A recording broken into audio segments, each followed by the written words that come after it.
किसी गांव में एक सेठ जी रहा करते थे। वे बहुत धनवान व्यक्ति थे। जीवन भर की मेहनत से उन्होंने अपार संपत्ति अर्जित की थी। घर में गहनों से भरे तिजोरियां थी। बैंक बैलेंस इतना था कि पीढ़ियां खा सकती थी। लेकिन जीवन में न कोई पत्नी थी न संतान।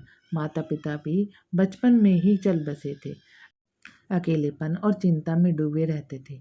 बार बार सोचते, इतना कमाया पर इसे भोगेगा कौन? क्या होगा इस सब का? इस चिंता और बेचैनी में वे कई महात्माओं के पास भी गए, लेकिन उन्हें शांति नहीं मिली। एक दिन किसी साधु ने उन्हें सलाह दी, एक गांव के पास जंगल में एक बाबा जी रहते हैं। वो थोड़े विचित्र हैं, लेकिन जीवन का असली रहस्य अनोखे ढंग से समझाते हैं। चाहो तो उनसे मिल लो। सेठ जी को यह बात जच गई। अगली सुबह कार में बैठकर उस गांव की ओर निकल पड़े। गांव पहुंचकर लोगों से रास्ता पूछा तो गांव वालों ने चेतावनी दी, बाबा जी अगर ध्यान या समाधि में हो तो परेशान मत करना, और हाँ, उनका तरीका थोड़ा अलग है, गुस्से में भी आ सकते हैं। सेठ जी कार में एक बैग लेकर गए जिसमें उन्होंने अपने जीवन की कमाई, नकदी, गहने सब रखे थे। जंगल में बाबा जी को एक पेड़ के नीचे ध्यान मगन देखा। जैसे ही बाबा जी की आंखें खुली, सेठ जी दौड़कर उनके चरणों में बैग रख दिया और भावुक होकर बोले, बाबा जी, मैंने जीवन भर कमाया लेकिन कभी खुशी नहीं मिली। बताइए, आखिर सच्ची खुशी कहाँ है? बाबा जी शांत थे। अचानक उन्होंने सेठ का बैग उठाया और गांव की ओर दौड़ पड़े। सेठ जी एक क्षण के लिए तो स्तंभ रह गए, लेकिन तुरंत समझ आ गया, ये तो मेरा सब कुछ लेकर भाग रहे हैं। गाड़ी, पैसे सब भूलकर वो बाबा जी के पीछे दौड़ पड़े, चिल्लाते जा रहे थे, चोर, बेईमान बाबा, लूट गया मैं।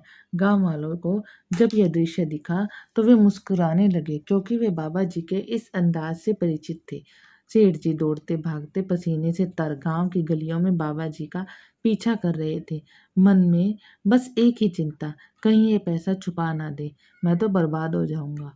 बाबा जी एक गली से दूसरी गली, फिर तीसरी गली से चौथी, पूरा गांव घुमा दिया। अंत में वो फिर से जंगल की ओर दौड़े। सेठ जी हाँफते हुए उनके पीछे पहुंचे और देखा कि बाबा जी कहीं नजर नहीं आ रहे। थक कर वहीं लौट आए जहां गाड़ी खड़ी थी। तभी उनकी नजर पड़ी बैग, वहीं झाड़ी के पास रखा हुआ था। उन्होंने दौड़कर बैग उठाया, उसे गले से लगाया और आंखों में आंसू भरकर बोले, भगवान, मैं सबसे सुखी इंसान हूँ, मेरी पूरी दुनिया मुझे वापस मिल गई। उसी समय झाड़ी के पीछे से बाबा जी बाहर निकले और मुस्कुराकर बोले, हो गई ना खुशी? अब भागो, नहीं तो मैं फिर बैग लेकर दौड़ जाऊंगा। सेठ जी हंसने लगे, लेकिन उनकी आंखों में चमक थी। उन्होंने वह सबक पा लिया था जो जीवन भर नहीं समझ पाए थे। तो दोस्तों, इस कहानी से हमें ये शिक्षा मिलती है, हमेशा हम उस चीज़ के पीछे भागते हैं जो हमारे पास नहीं होती, लेकिन असली खुशी उसी में है जो हमारे पास है। जब वो हमसे छिनती है तब उसकी असली कीमत समझ में आती है। जो मिला है उसे पर्याप्त मानिए, हर छोटी खुशी का लुत्फ उठाइए, यही जीवन का सच्चा अगर सुख आपको है। हमारा वीडियो पसंद आया तो कृपया चैनल को लाइक और सब्सक्राइब करें। धन्यवाद। बाय।